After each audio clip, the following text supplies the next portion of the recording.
So that briefing is going to happen tomorrow at 11 a.m.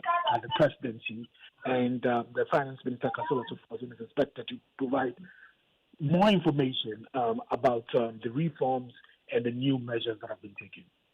I'm grateful to you, Maxwell Agbagba, there, who joined us from the seat of the presidency. This is a top story on Joy 99.7 FM.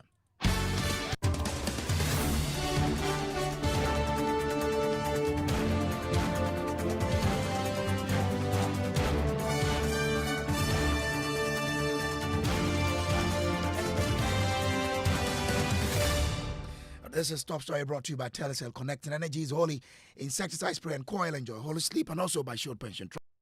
Into the future with you. Let me now bring in cocoa farmer Patrick Japheth Danso. Japheth, I'm grateful to you for joining us here. As a farmer, you were expecting something from this cabinet meeting. You've listened to the minister who says they've taken some sweeping reforms to restructure the cocoa industry, and that tomorrow the finance minister will be addressing all of us as a country to tell us what is there. But one assurance is that your monies will be paid. What do you make of it? Thank you very much. Yeah, yes, I'm really dumbfounded. I don't know what to say. But, well, I know the government is hearing the listening government, so we are hoping that all that the promise that is giving us, we are hoping that they are going to go by them. But actually, we don't know. We live to see what happens tomorrow. So for you, from the way you are speaking, it looks like there's something you are expecting beyond the talk. What are you expecting?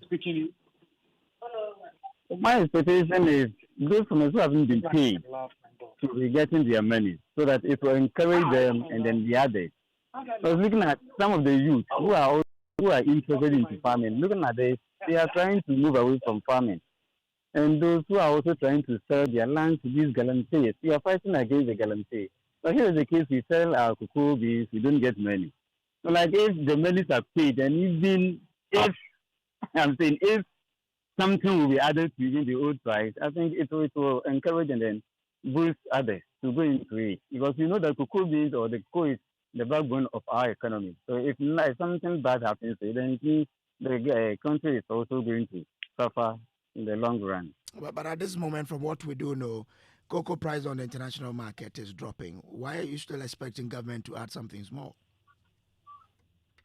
The promises that were made, it is said that, like, when you go to farm with your child and you tell the child that when you get to this destination, you're going to pause and then wait.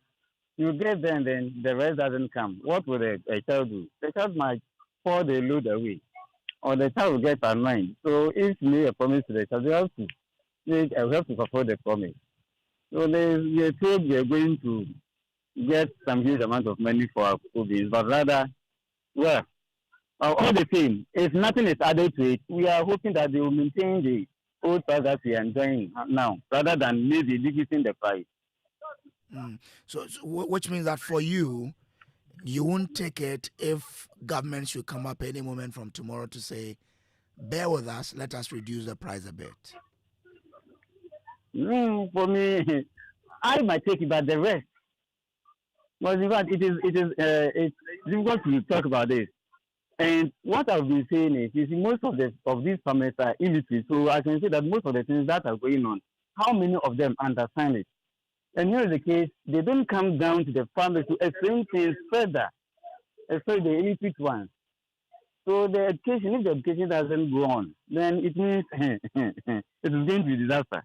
So should there be any decrease, it's meant for that they will come down to explain things to the farmers in their own language for them to understand how things are moving on.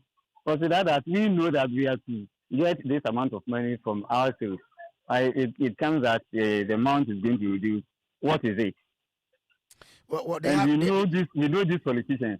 Some will counter and then you do politics with it. But maybe there will be something reasonable for maybe the reduction. But how will most of us understand for now, they haven't spoken about reduction, so let us not go there. But if you say there will be disaster, what exactly do you mean? Like if we are hearing that the price is going to be reduced, and as of now, if people are annoying by selling the beans, they haven't got, they've not been paid, and if tomorrow we wake up and then we say that the price has been reduced, then as I'm saying, people will try, I will be selling their lands to these guarantees. For this, I'm not lying. The people will now be selling their lands to their guarantees because for the guarantees, you give them your land, your money is given to you. And what we have to understand, these local people, they don't think, excuse me to use my words, they don't think about the future. They are thinking of what they are eating today, but not tomorrow. This is what most of our people are doing. Because just about 3 days ago, I met a farmer in my own community. This is what he was telling me. I'm fighting against Galamsey. So when he told me, he said, yes, you people are saying we shouldn't sell our lands to these Galamsey. And here's the case you sold our COVID that we have not been paid. I was just looking at the person, I couldn't say much about it. So that's what I'm talking about. It's leading to these sales of land and cocoa farms to the Galamsey for the environment to be continuing destroyed. So that's more of a warning to government that do not think about reduction. Exactly. It's my prayer. And most, I would say all the cocoa farmers' prayer that there shouldn't be a reduction. But where have you been hearing this from? Is it from the cocoa board itself or where? No. It is being rumored. I have not heard anything from cocoa board. But some of my colleague farmers are saying, some of the buyers, the LBCs are saying there will be a reduction in the price. But as I'm saying, or you are saying, we are here to hear from the horse's own mouth. But we are praying it wouldn't happen like that. So this address the finance minister is going to give us tomorrow, as a farmer who understand the industry and your fellow farmers, what do you think will be the biggest expectation of farmers of this nationwide address tomorrow? At least anything at all, those who have not been paid to be given their money, and then the prices to be maintained for the farmers. Okay. You are not old, right? Please come again. I'm asking whether you are old or not. Oh, I'm not old. I'm in my 40s, getting to my 50s. Oh, okay, no. I'm talking about whether or not Cocoa Board owes you some money. Oh, no. For me, the company that I sell my beans to, they are not owing me. And I can say the farmers who sell their beans to that company, the company is owing none of the customers. Okay, all right. I'm grateful to you for joining us. Let me bring in Dr. Isaac Opoku. He's ranking member on the Food, Agriculture and Cocoa Affairs Committee. Doc, I'm grateful to you for joining. You addressed the presser in Parliament where you brought up all of these issues. Government says they are going to take some reforms to restructure the cocoa industry. What do you make of this idea that, tomorrow the finance minister is going to address us to tell us how they are going to pay the farmers and also to talk about the new phase of the cocoa industry? Well, we need to see that. We need to see the details. But my disappointment is that the farmers were waiting to hear something, more concrete than what we have heard now. But what they are expecting to hear, according to the farmers they'll hear it tomorrow. To hear something more concrete than what has been put out this evening. Government says finance minister will address the nation tomorrow. Yes, they will address the nation tomorrow, but I was expecting that cocoa farmers be assured that your outstanding payments, will be settled fully by whatever. Well, government is also talking about implementing a new financial model for cocoa purchases. What should government look at if it is looking at a new financial model for cocoa purchases? Let's see the details. Because they inherited a small financing model already, and I'm told they are not comfortable. So let's see what they intend to roll out. If we see what has been put out, then we can comment on that. So let's wait until tomorrow. But because you understand the sector, that's what I'm asking. From where you stand, what should we be looking at? Between today and tomorrow morning, 11 o'clock, it's not too far away. So let's wait until tomorrow morning. You're on we need to see the details. You're on the committee. We just spoke to a farmer who says some farmers have been told by some LBCs that there's a likelihood of a reduction. Do you anticipate that? That would be a huge disappointment. That would be a huge. Why should the cocoa farmer suffer? The cocoa farmer has looked after the country for decades. Since when were they paid, the full benefits of the FOB? Since when? They have never enjoyed the full benefit. The maximum they have ever gotten is 70%. Sometimes they get as low as 40%. Today, the international price is low, and you want to reduce what you have given them as guaranteed price. This has never happened in the history of this country, and we shouldn't contemplate doing that. No, I wanted to find out from you because we haven't heard from official sources, but from where you so said, that's what I'm saying. That they shouldn't contemplate. But you are coming from that would be unfair to the cocoa farm. You are coming from a privileged position. That's why I want to find out whether you know of any moves like that. No, I haven't. So let's wait until we see the details tomorrow. But reduction of the current producer price, it's not something that the farmer the president should contemplate at all. That will not be acceptable. All right. Doc, I'm grateful to you for joining us here. Thank you very much. Dr. Isaac Yaopoko is ranking member, Food and Agriculture and Cocoa Affairs Committee of Parliament. Professor Robert Ado is an agri-economist. Prof, I'm grateful to you for joining. What will be your advice to government, as in how it can deal with the affairs of cocoa in Ghana? Right. Kojo, thank you very much for the opportunity. I discussed earlier on with your colleague, Bright, and my position has been that if the new model is not helping us in the interim, we should look for money internally, pay our farmers off, and then government should retreat, sit down and look at the various approaches. Look for a blended model where you are going for some amount of syndicated loan, add it to the internally generated funds that you can gather, and then ask for private sector actors to also come in. When you approach it from that angle, I think financing will be more sustainable than the way we are approaching it now. Private sector to come in to do, because we know LBCs are involved. So if you talk about private sector to come in to provide funds or what? Yes, it's the same LBCs I'm talking about. Already, they are also looking for loans to support the purchases. I think the challenge they have had is that government is not paying them for what they have supplied. So if government can commit to paying them, then I'm sure they'll be able to also draw some funding from their off-takers. So that together, government brings in some syndicated loan, they also bring some money from their partners, and then together the cocoa sector can find its feet. We are hearing of a reduction of cocoa price on the world market price.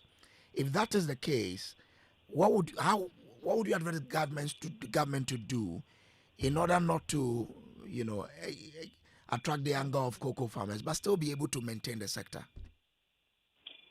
Yeah, so if the price on the international market is that low, I think government can begin to give farmers a higher percentage of the FOB price. I have said that there are a lot of inefficiencies in the running of cocoa board. The whole input distribution sector is fraught with a lot of challenges. If you come to the workforce of cocoa board, it is over-bloated. If we can clean the cocoa board and sanitize what is going on there, I am sure we can make a lot of savings. But we don't have to touch the price that we have already committed to paying to farmers. To pay them what they deserve, even if it is 85% of the FOB, give it to them. Like my colleague said earlier, cocoa has supported this country over the decade. And so if we are in crisis now, this is a time for the government to look for money, support the farmers so that we don't impoverish the farmers' household. So what is your own expectation of the finance minister's address tomorrow? Briefly.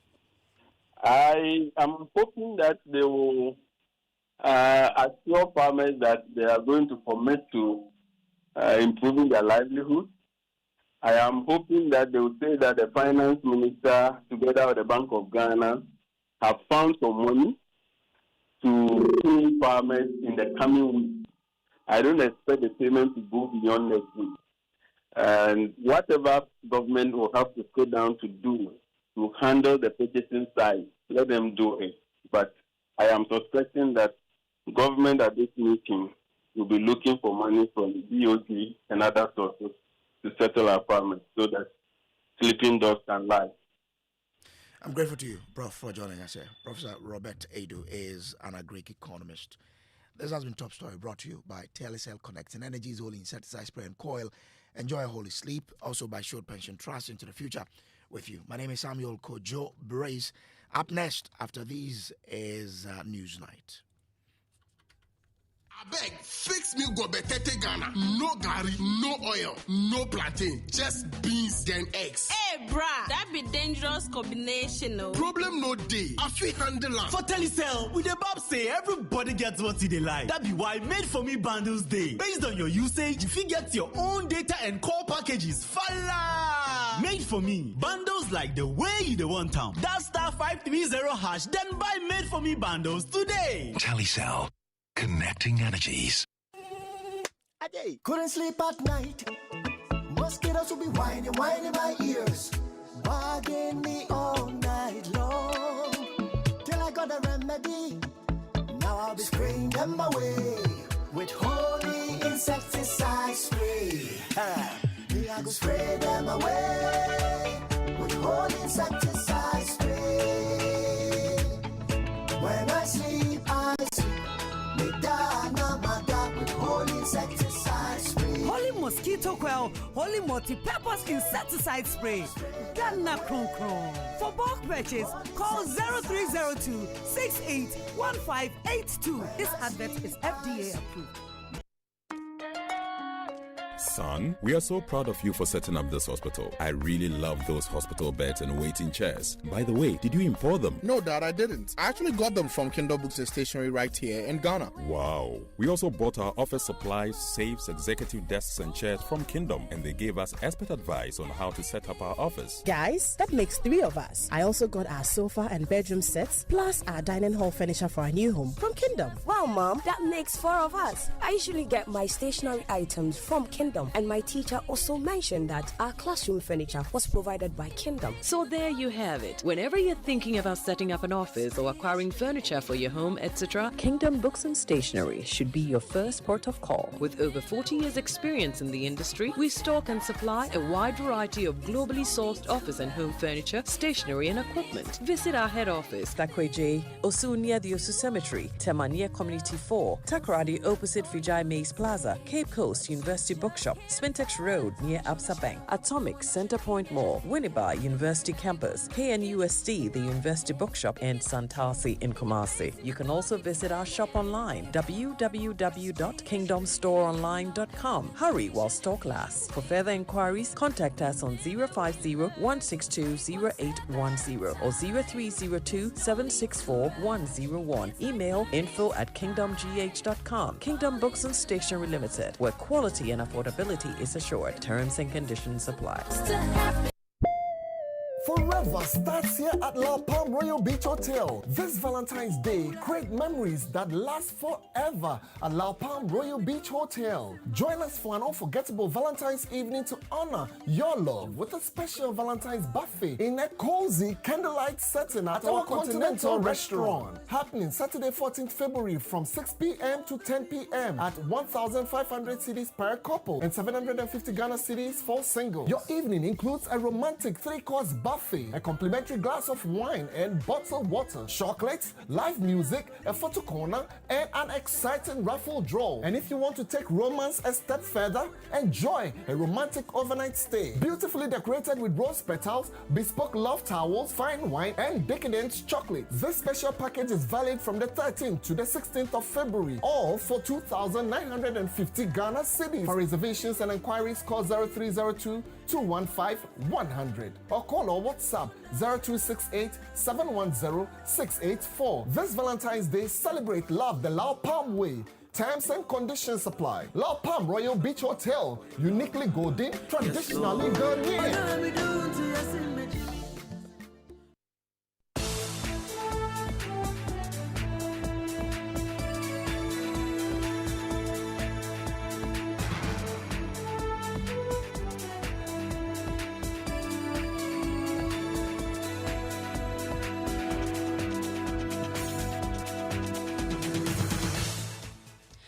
Hello, good evening, and welcome to Newsnight. Coming up, 24 hours after President Mahama directed a probe into Joy News' tax for Galamsey documentary, DCE for Amansa Central is still at post despite government's assurance of his interdiction. Ghanaians voted in 2024 that there should be a reset. So if Champagne was being charged before 2024 and monies were being collected, now there's a new government who says I'm resetting. So what reset are we also doing in that? Also in this bulletin, Joy News set to host a national dialogue on illegal mining after the tax for Galamsey expose. How much is 30 million? 3,000. Me, how much is me, bra? One machine, you have 3,000. One machine, you have 3,000. Me, mopa, me, one track, and Kojo, let's straight walk. Also tonight, Education Minister Haruna Idrisu orders an audit of last year's sanitary pads distributed under the government's Free Sanitary Pad initiative, citing concerns over their quality. I have asked a team of auditors to go around the schools and do an audit of the quality of some of the sanitary pads that were supplied, because I received concerns from the Consumer Protection Agency of Ghana as to some poor quality of some of the sanitary pads that were supplied last year. In business, President John Mahama highlights serious policy mishaps for the current state of crude production and the cocoa sector as he promised to take some tough decisions to fix the challenge. In sports, Kotoko supporters sack interim head coach Prince Owusu from training grounds.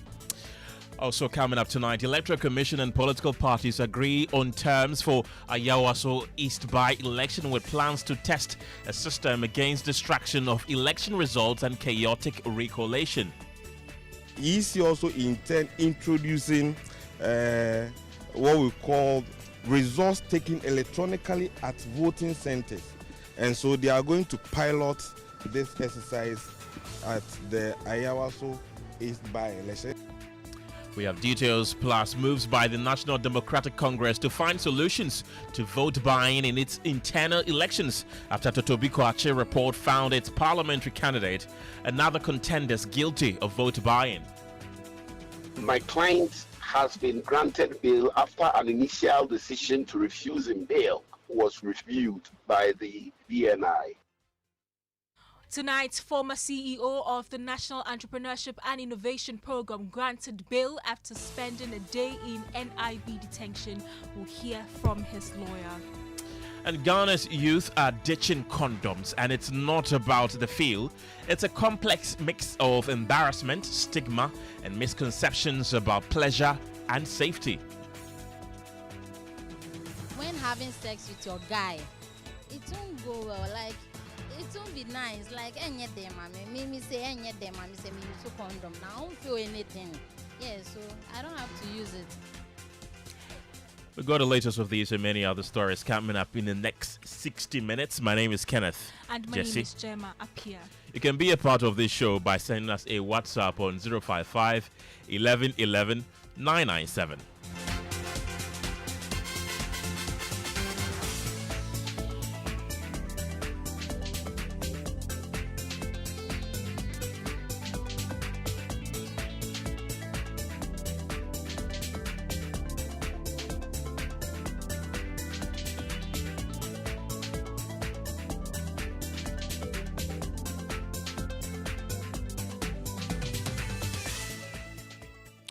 Good evening. The Amansia Central District Chief Executive Emmanuel Obeng-Agyemang remains in office despite President Mahama's directive to investigate allegations of extortion and taxing of illegal miners in the area, as exposed in a Joy News documentary, A Tax for Galamsey. The documentary revealed a network involving the District Assembly and a task force operating under the DCE's authority, prompting calls for his immediate dismissal.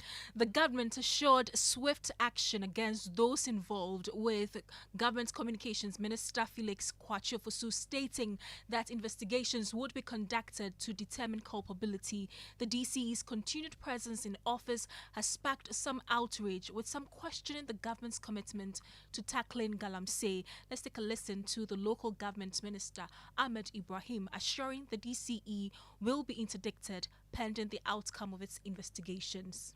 As a government, our ears and eyes are always on the ground. And don't forget, we are also the fourth estate of the world. So we take information from all other circles. There are some investigations we are embarking upon. But thank God, this one was raised by your good self. And the president doesn't sleep on matters like that. He knows what to do and at what time.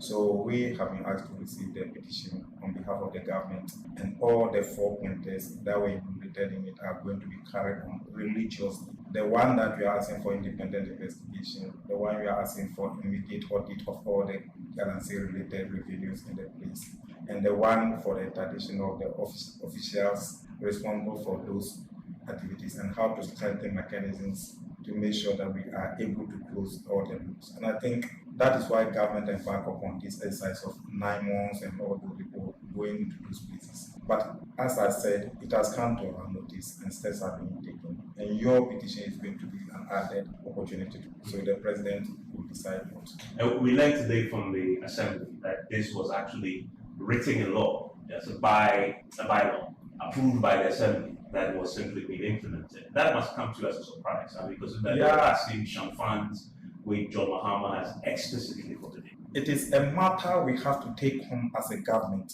Because if you look at the NDC 2024 manifesto, it was a manifesto of resets. So this was law that was being implemented by the previous administration.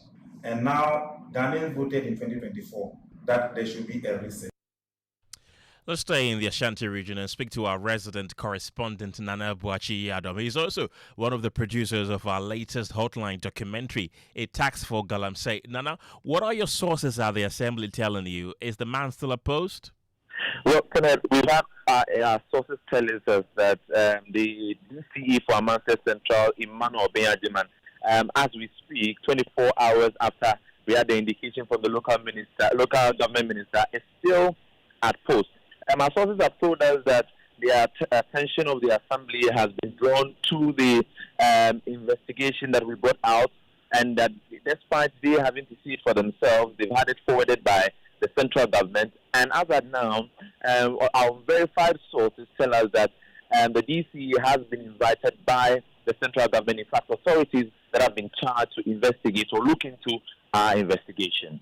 Amancia Central is just one district. You earlier told us that there are various districts in the Ashanti region, which you suspect that something like this is going on there as well. Are you getting any intel that something like this is indeed still going on, or following our expose, things have changed? Well, following our expose, a lot of things have changed, but then it does not brush out the fact that this thing has been going on in the Ashanti region, and not just the Ashanti region, across the country. In various districts, it's been something that has been done, and people who feel offended by these acts are coming up to draw attention to it. Although it is calm now after expose, we still have enough evidence, and we are pursuing them, and we are bringing out others that would show the complicity of other district executives in this matter. And now, of course, your life is very precious to us. There are fears that you could be receiving some threats following the release of this particular documentary. Has anything like that happened to you or Clinton, your co-producer? Well, these are occupational hazards, and definitely we are going to come across one or two of them. Yes, we've had some small instances where we received some of these threats, but then we remain resolute, and we are keeping ourselves safe. Let's to stay in the Amancia Central District. Has anything changed? Is the practice still ongoing?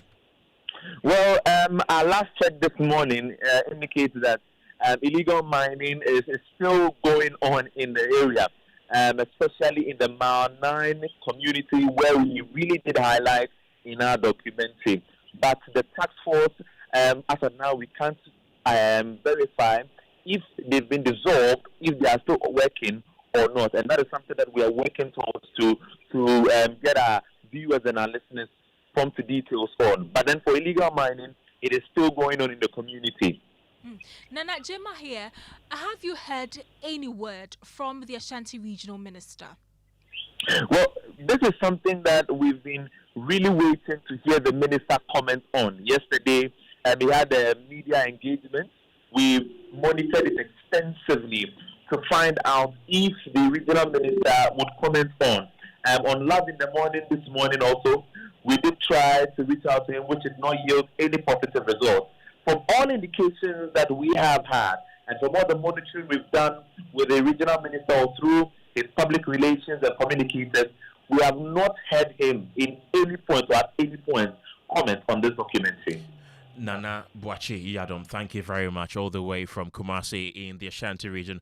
We're still working the telephone lines to get the presiding member of the Amansia Central Assembly, Isaac Oseidia, for more. Gemma? Meanwhile, Joy News is set to convene an extensive national dialogue on illegal mining on Thursday, following the airing of its investigative documentary, A Tax for Galamsey. The documentary, which has sparked widespread public debate, uncovered troubling allegations of local government complicity surrounding Galamsey activities, supervised by the district chief executive of the Amansia Central, Emmanuel Obeng Ajiman. In the immediate aftermath of the expose, the president has been petitioned for prompt and thorough investigation into the matters raised. The Joy News National Dialogue is expected to bring together key stakeholders to discuss the documentary's findings and whether MMDCEs are the weakest link to the country's fight against Galamsey. Here are excerpts of the documentary.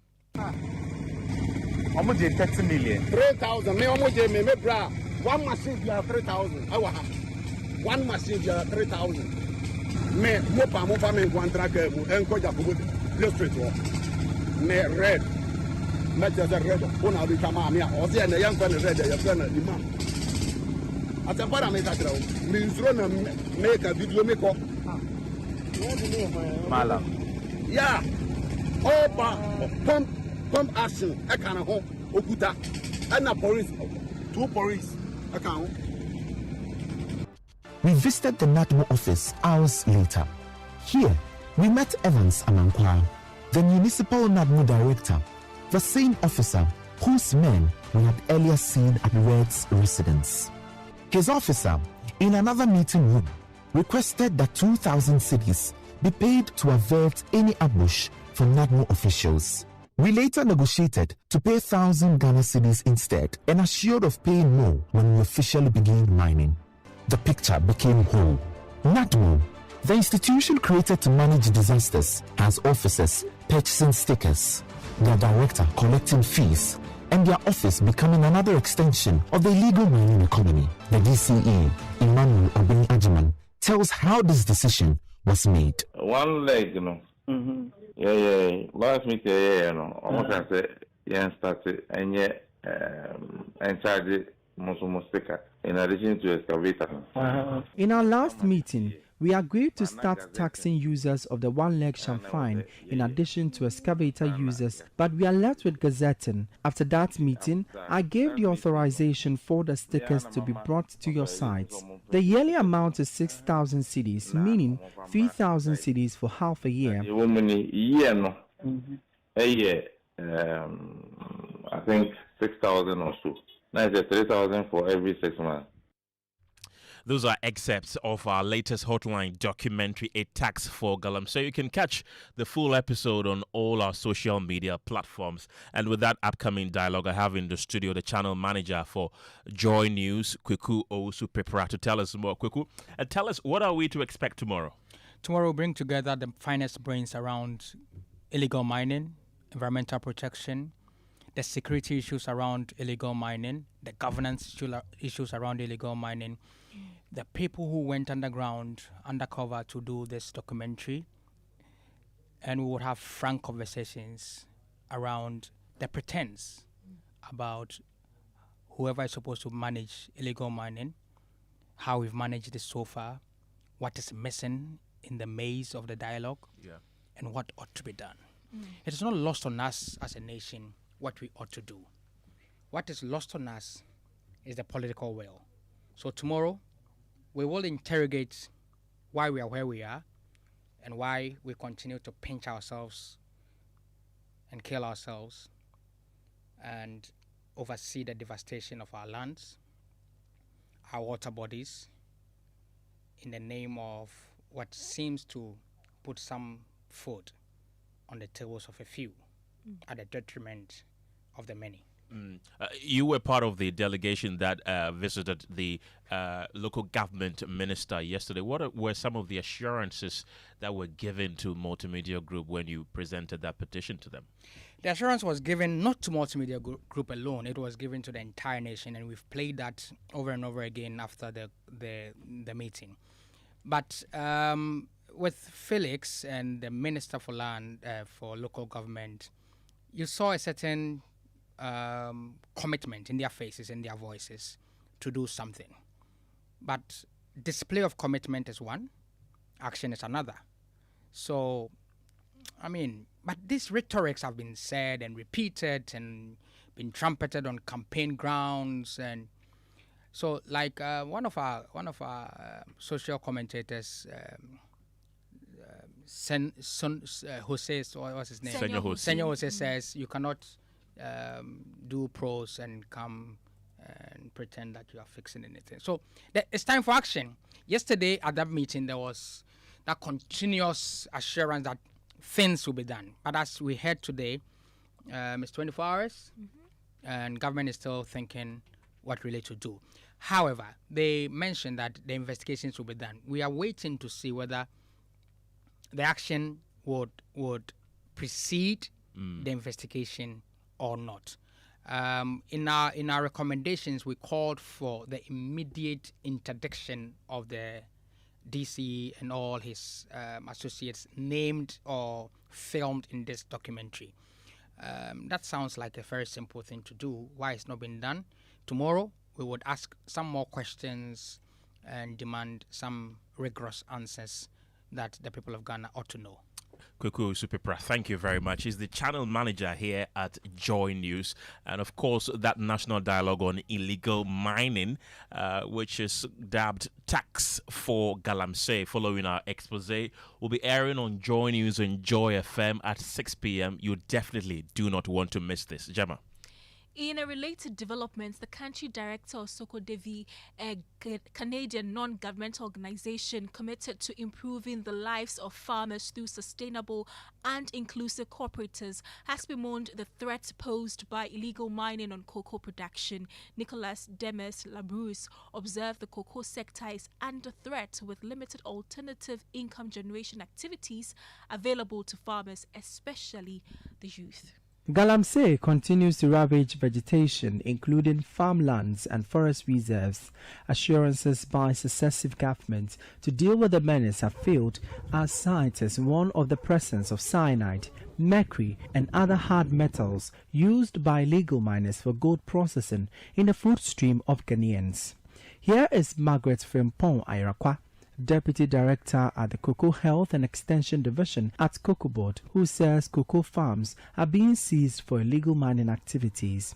Speaking in an interview with Joy News on the sidelines of an event to introduce cocoa seedlings to farmers, she appealed for the government's intervention. I just got to know through discussions with some farmers that just yesterday, the miners or the Galamseyers took over a woman's farm without a permission even from the woman. Forcefully, they got into the cocoa farm to destroy the cocoa farm.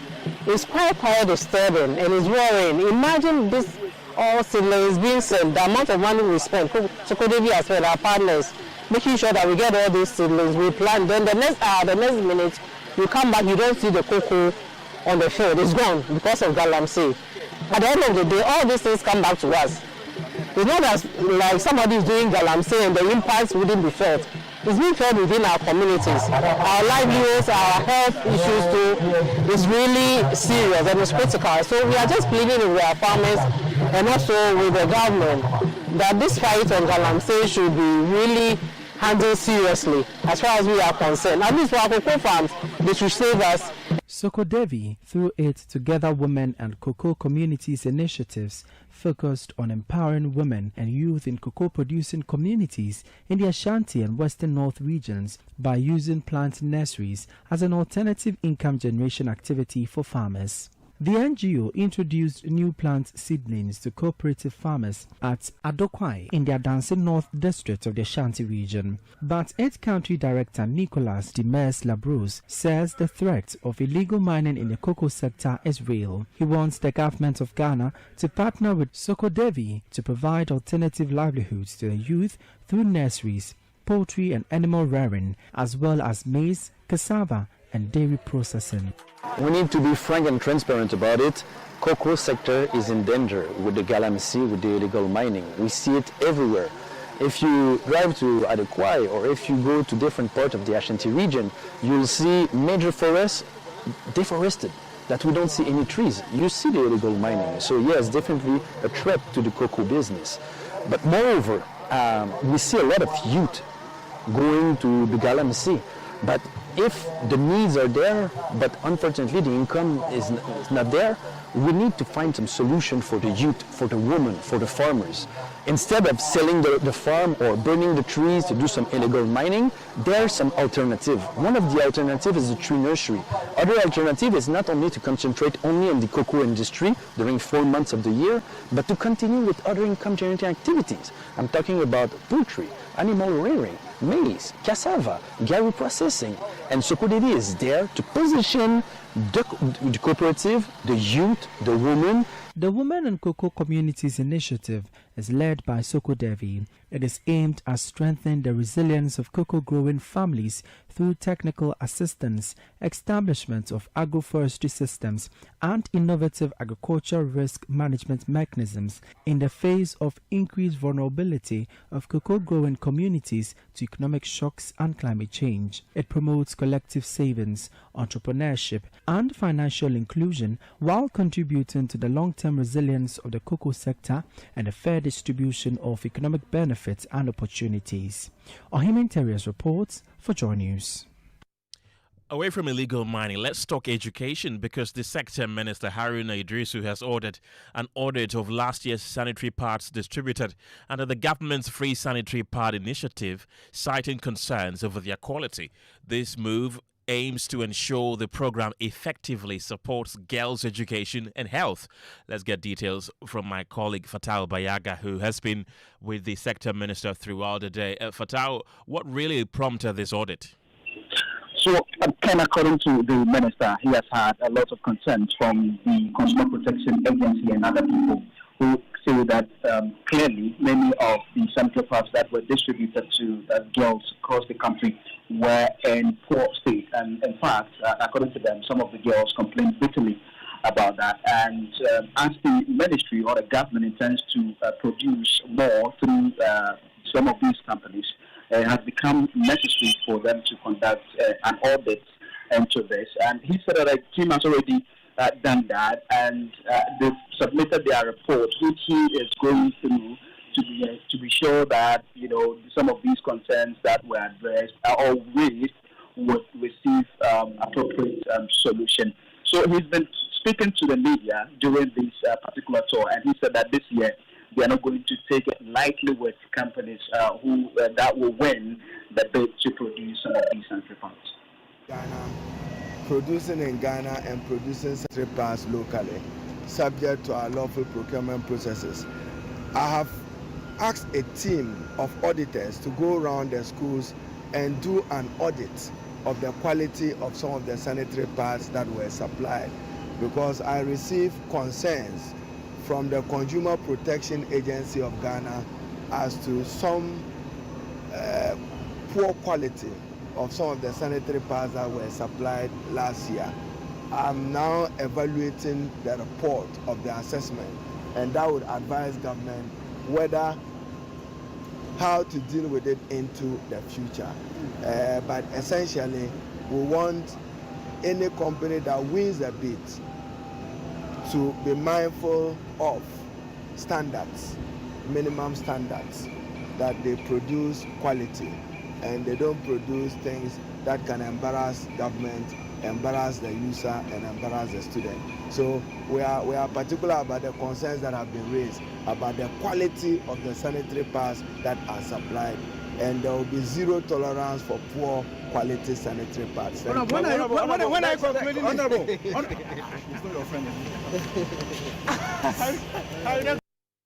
So that's the Minister for Education, Haruna Idrisu there. I still have Fatal Bayaga on the line. Fatal, what else has the Minister been up to today? Ken, one critical thing that the minister sought to address was that he also received information that people circulated that last year about 6 million sanitary pads were distributed. He clarified that that figure is wrong. Last year, about 12 million sanitary pads were distributed to schools across the country. And this year, they intend to increase this number. And he says that based on even though there are concerns of the quality of the sanitary pads, this has helped to increase or strengthen girl child education across many schools. So they intend to continue with this particular initiative to ensure that girls are in school, and that will generally help the country's education system. Fatal Bayaga is a man on the ground with the Education Minister, Haruna Idrisu. Thank you, Fatal.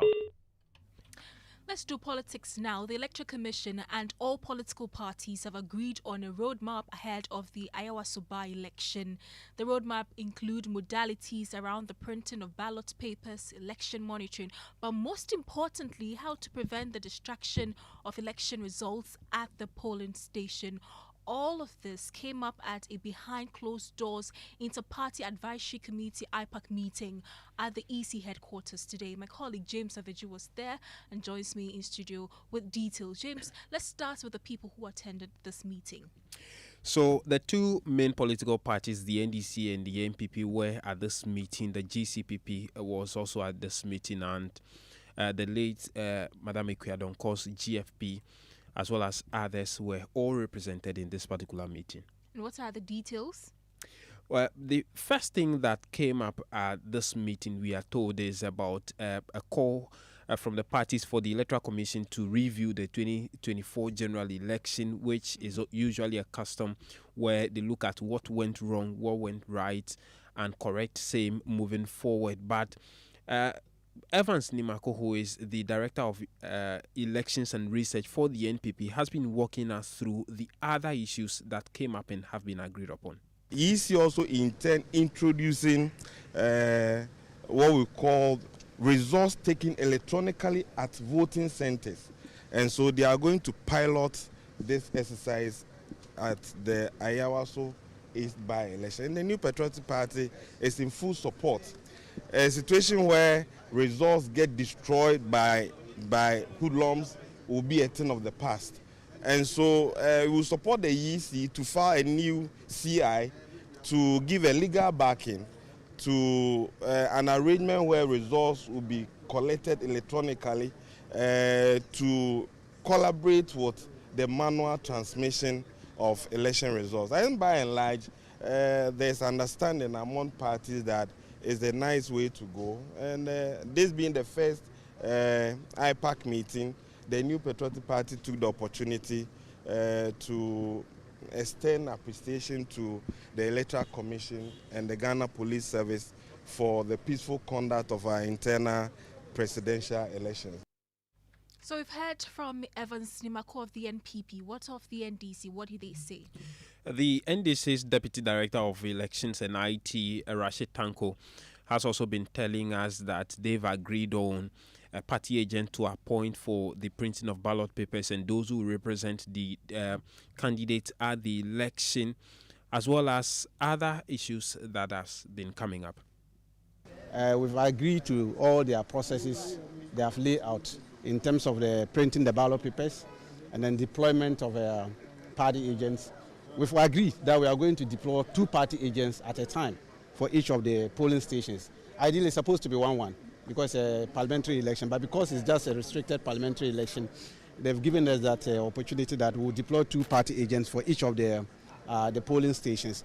We are ready. We have filed our candidate today. As we speak now, we have officially filed. We are going to win. Our aim is to increase the margin. Yesterday, the General Secretary of our party articulated our position, the fact position on this matter. And I don't want to recap of what happened. Oh, James, interestingly, the smaller parties said the election should be left for the NDC alone to contest. Why? They believe that this is going to be a very capital-intensive exercise, especially with what we've seen over the years. And the GCPP, for instance, believes that considering all of these options, no other political party should go into it but leave this for only the NDC to contest. There were things that we learned from Akwatia by-election, which included identifying agents. You know, normally we give agent tags, and it is a general tag that you are an agent.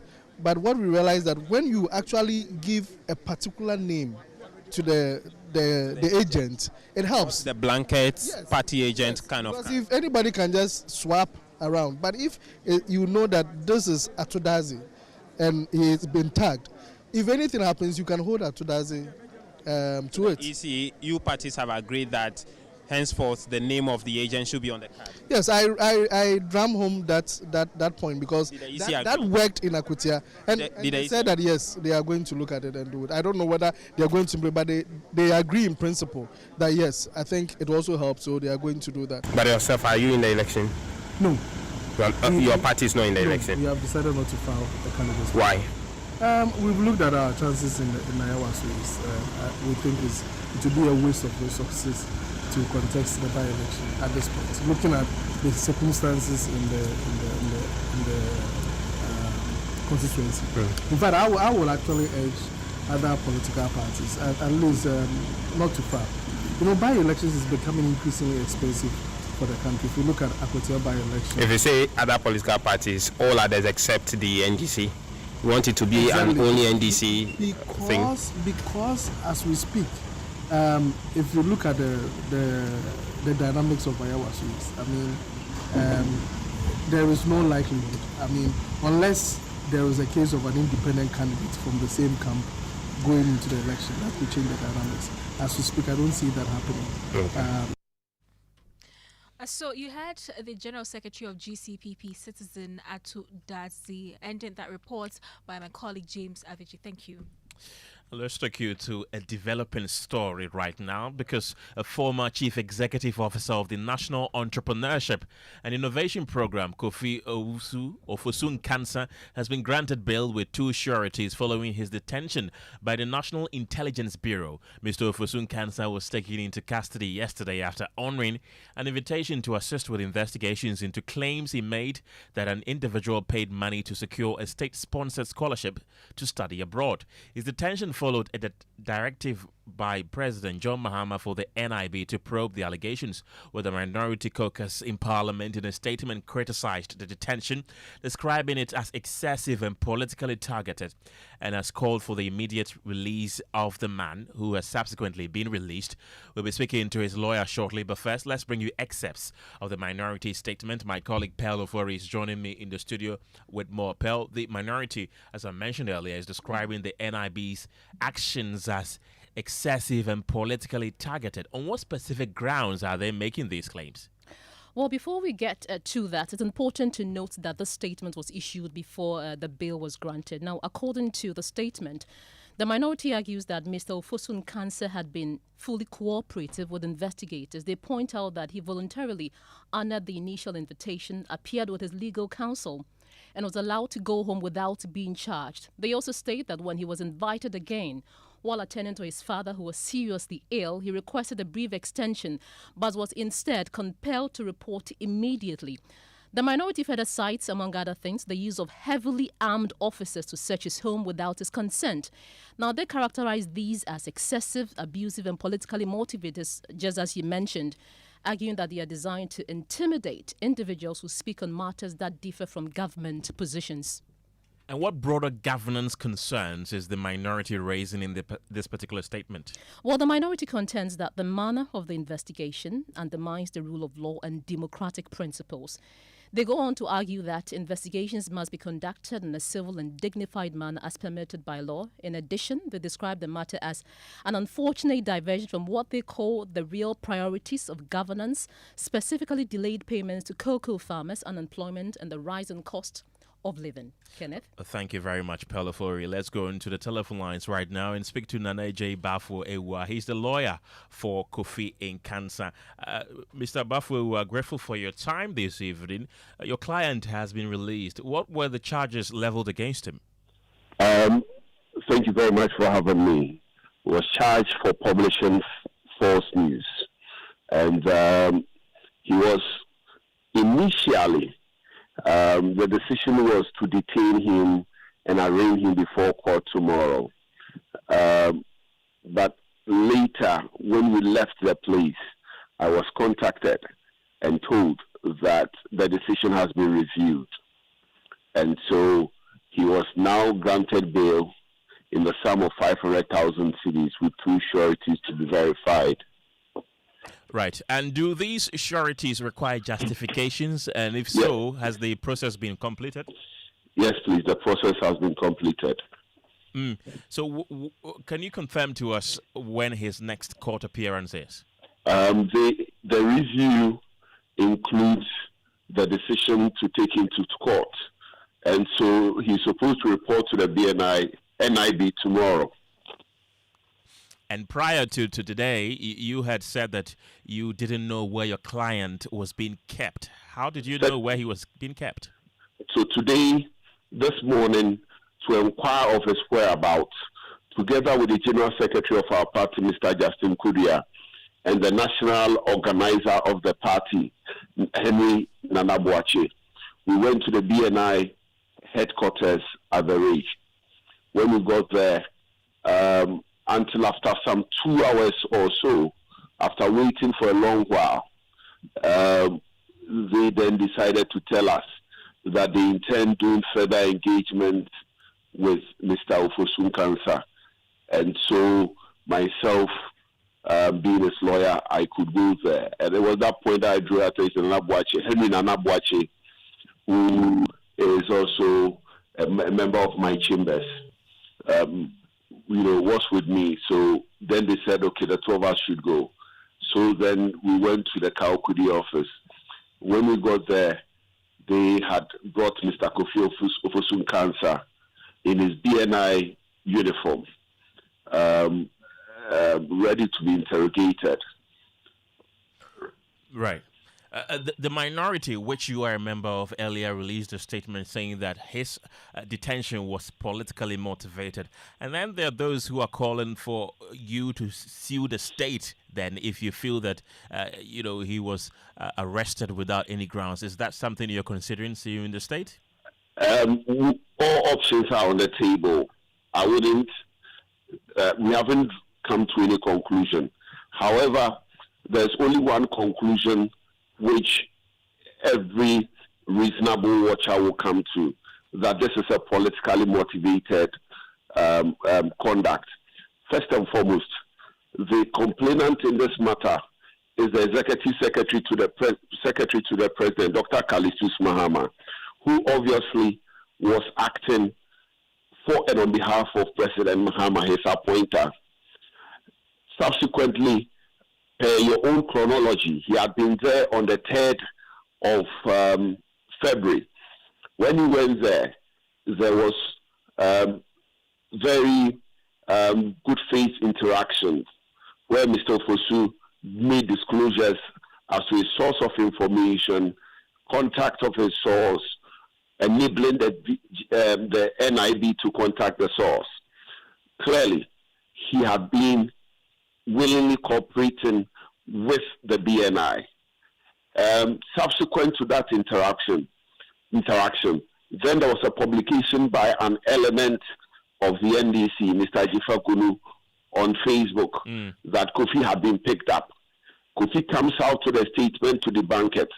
Obviously, it wouldn't sit well with the rank and file with the NDC, particularly the grassroots, who think that given Kofi's vociferous nature, he shouldn't be given an easy pass out of the BNI. Then on Monday, there was pressure on Kofi to report to the BNI. Kofi informed them that he was attending to his sick father in Kumasi. Obviously, from what he told them, his mother herself aged and unwell, and so he needed to assist his father. Then he was told that he must report to Accra at all costs. Kofi had previously told them that the earliest he could be in Accra was Wednesday. Then they insisted that the compromise was for him to come to the BNI headquarters, was for him to report to the BNI regional office on Tuesday at 11 a.m. The question is, given the antecedent of a faithful cooperation, why the pressure for him to attend the BNI office at all costs, earlier than Wednesday? Why couldn't it wait? Clearly, you could tell that there was pressure on them. When we went there today, for instance, everything, the operatives would say, this is above us, this is above us. Look, it ran through almost every conversation. Right. You could tell people who felt helpless, given Kofi Ofosu's cooperation, and there are witnesses to this. So clearly, you cannot isolate politics from this. And indeed, it is only reasonable that the BNI cannot make any decision in respect of Kofi Ofosu's matter without recourse to the complainant being Dr. Callistus Mahama. And so the reasonable conclusion you can come to is that every decision that was made was at the behest of Dr. Callistus Mahama.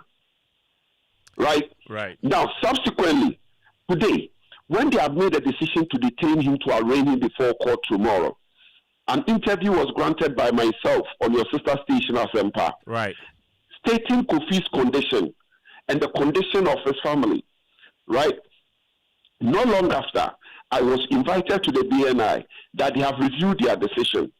In fact, Kofi, who was supposed to be taken to court tomorrow, is now required to merely report to the office of the BNI.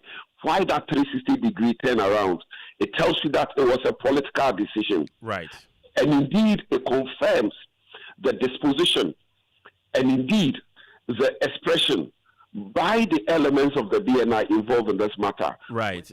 Nana Ejay Bafuewa, I want to thank you very much. He's the lawyer for the former CEO of the National Entrepreneurship and Innovation Program, Kofi Ofosu in Kansan. He's also the Member of Parliament for Menchia South constituency.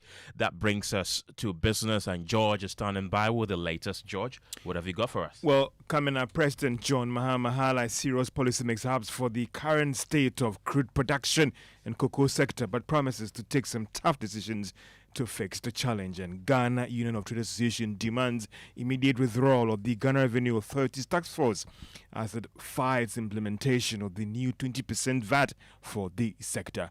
The business news on Newsnight is brought to you by MTN Business. Welcome to the new world of business. Kingdom Books and Stationery, your number one-stop shop for all your office essentials, Synthesis tanks and Pepsodent, Herbal and Charcoal. The other day, I visited Kweku at his spunky new office to congratulate him on opening his business. And man, was I impressed. The business is just moving quick. The sales, customers, everything is just working seamlessly. The secret? He said, it's MTN Business Broadband. In this fast-paced environment, we need fast and reliable internet to support all business types. No laggy online meetings, great download and upload speeds, impeccable business management systems, all inclusive. I mean, you can have it all. Sharp! I signed on immediately. To enable your business stay ahead and stay connected, make sure you're signed on to the best internet made just for businesses. MTN Business Broadband. Sign up today on broadband.mtn.com.gh and manage your account on my MTN app. Call 0244 308 111 for more information. MTN. Hey, Ajua. Challenge these days, new level crowd. Where did you pass? Me, pass somewhere. I just switched for a better life. I switched for comfort. Look, your salary deserves better. Switch? Yeah. How do you mean? I switched my salary account to Fidelity Bank. Oh, okay. And that's my jackpot. I get higher loan amounts with lower interest rates, as well as personalized financial support. They gave me a loan to expand my side hustle, and the terms are just flexible. Wow. Your salary deserves better. Oh, my salary deserves better. better. You see the way you are smiling wide? Yes, I will switch and smile wider. Your salary deserves better. Switch to Fidelity Bank today and enjoy lower interest rate, car and home loan, personalized financial support, and a smile that lasts. Switch and smile wider. Fidelity Bank. Believe with us. If I believe with us, Fidelity. If I know I need your side, Fidelity. From the day that I met you, girl. This Val's Day, don't just say I love you. Show it with a gift that keeps your loved ones moving. From February 10th to 20th, gift that special someone a full tank of love with a Star Oil fuel voucher customized with their own photo. Visit staroil.services/store to purchase and customize your preferred voucher now.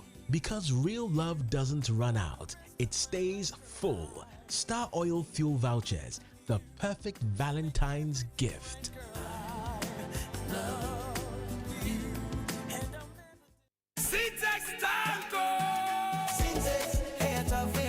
If you want quality, this be where you belong. Hey, tough, hey, strong. Oh, gonna shout and sing the song. When the sun they hot, syntax no break. When the rain they fall, still no shake. Builders they choose and plumbers they prove. Any project you they start.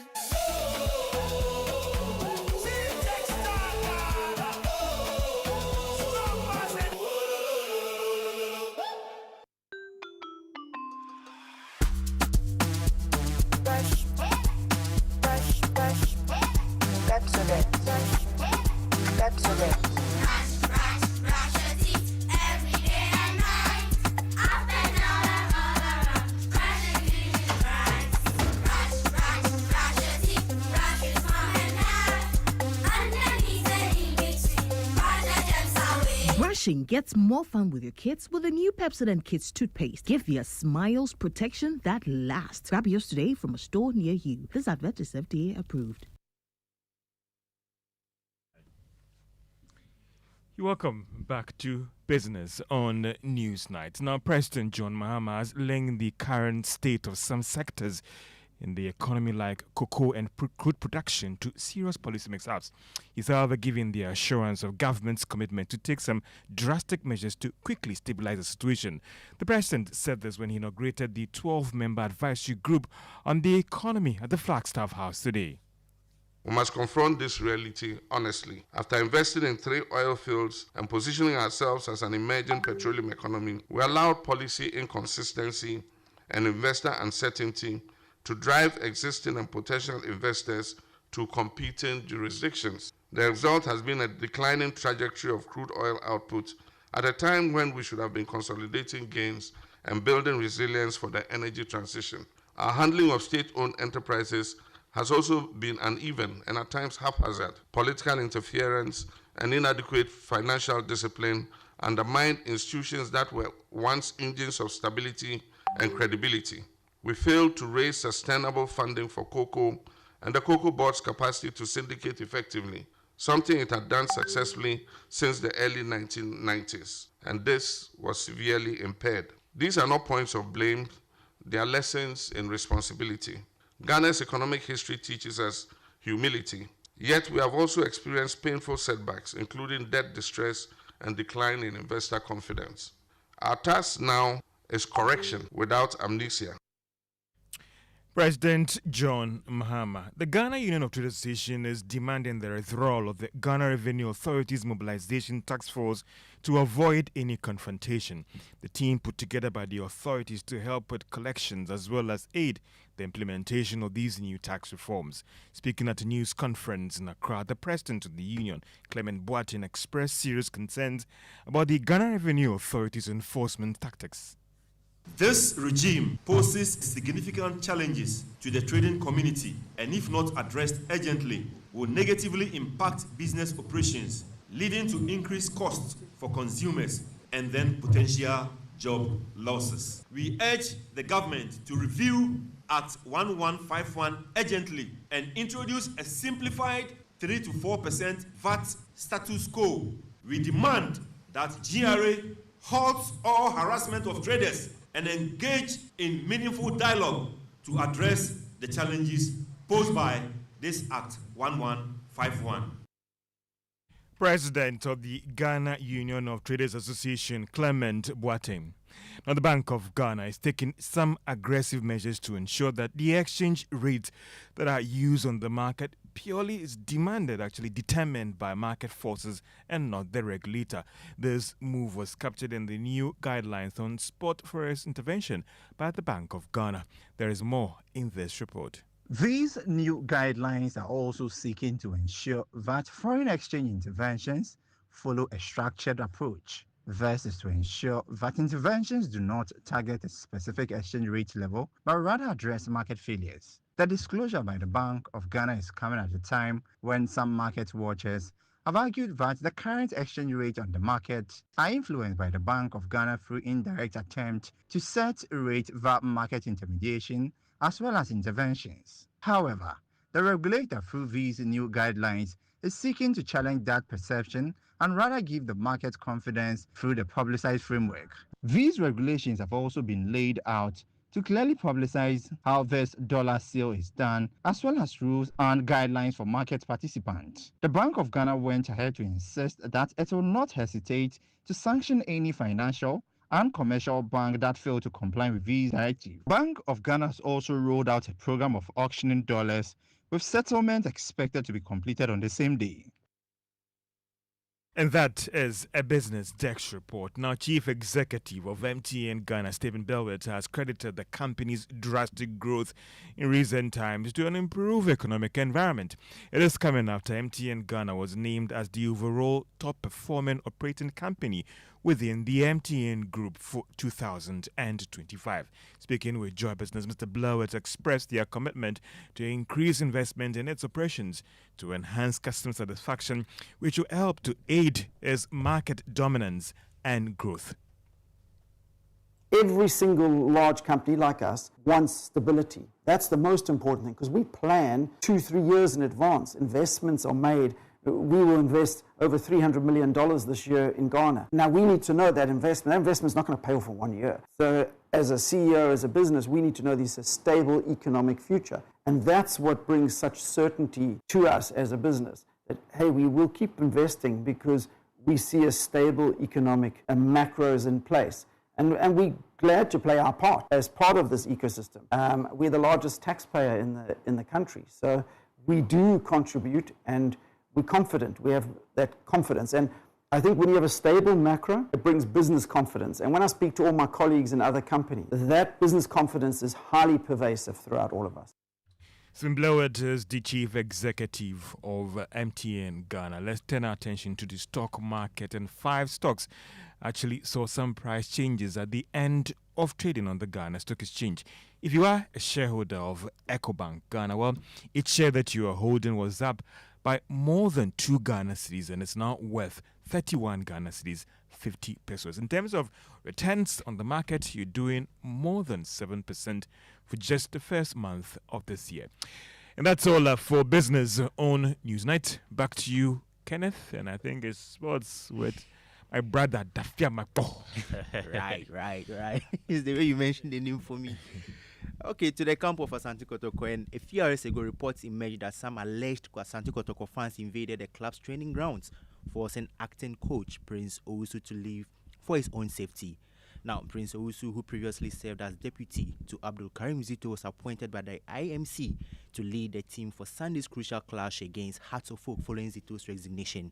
Now, calm has been restored, and the coach has resumed duties with the team. Now, my colleague Steven Zando of our partner station Insura Sports in Kumasi has more details. 4 unknown persons this afternoon stormed the Adekunle training complex in an attempt to stop interim coach of Asante Kotoko, Prince Owusu, from training the players as they prepare for the super clash against Accra Hearts of Oak on Sunday at the Baba Yara Sports Stadium. The agenda of these 4 people was simple, that Prince Owusu is not good enough, and they are not happy with the decision the club has taken to make him the interim coach of Asante Kotoko, for which reason they were demanding his evacuation from the training ground. But the altercation lasted for a few minutes, and they left the training facility. We've gotten in touch with the Kotoko management and they say they can't identify these people as Kotoko supporters, so they cannot be tagged as such. And so in the end, Prince Yawusu was able to train the Kotoko players. He conducted all the sessions that he had planned for the day, and training ended successfully as they continue preparation for the Super Clash against Accra the Folk on Sunday. And that's Steven Zando there. That's it for sports, Kenneth. You see, I asked you whether the United Strand, you know United Strand. Yeah, United Strand, yeah, the guy who's not cutting his hair till United win. Whether 5 games in a row. And then you said you believe that it's gonna happen. Well, it didn't happen. I think you gave us bad luck. Well, I said I think it's gonna happen. Deep down, I didn't want it to happen. I know. Yeah, so I know that's why it didn't happen. Thank you. All right. Gemma. So, Ken, the NDC has added 4 members to the Totobi Kwachi Investigative Committee to look into the party's internal elections and how they are conducted. This is part of measures to address issues of votes buying in the NDC's upcoming elections. Here is General Secretary of the NDC, Fifi Kwete. We are going to do a comprehensive review of the whole processes that leads to our elections in our internal elections are concerned. So we are expanding the committee that was appointed. We are adding 4 more members to that committee to make a 7-member committee.